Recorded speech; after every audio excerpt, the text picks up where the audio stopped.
Nagpur railway स्टेशनवर एक खळबळजनक घटना घडली आहे। एका मनोरुग्णानं रेल्वे स्टेशनवरील लोकांवर हल्ला केलाय। यात दोघांचा मृत्यू झालाय। नागपूर रेल्वे स्टेशनच्या प्लॅटफॉर्म क्रमांक 7 वर ही घटना घडली आहे। जयराम केवट असं मनोरुग्ण आरोपीचं नाव आहे। रेल्वे स्टेशनवरील लोकांवर लाकडी दांडका घेऊन तो हल्ला करत सुटला। त्यानं 5 लोकांवर हल्ला केला। यात दोघांचा अतिरक्तस्रावामुळे मृत्यू झालाय तर 3 जणांची प्रकृती गंभीर आहे। पोलिसांनी या घटनेबाबत काय माहिती दिली आहे ते पाहूयात।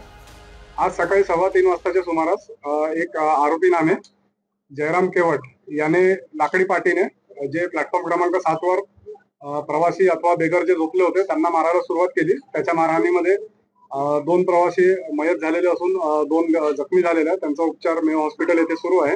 आरोपी जयराम केवट यास आम्ही अटक केलेली असून प्रथमदर्शनी तो मानसिक रुग्ण असल्याचे लक्षात येत आहे।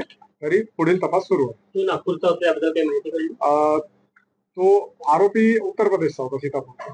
नागपूरचं काय कनेक्शन होतं? नाही, सध्या अजून काय।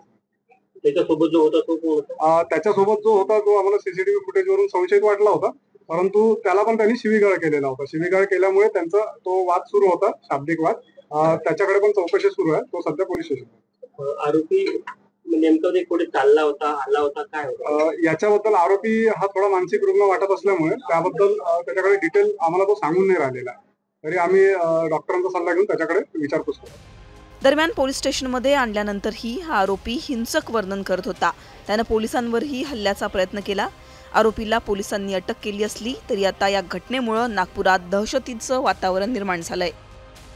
नागपूरहून योगेश पांडेसह ब्युरो रिपोर्ट, मुंबई तक।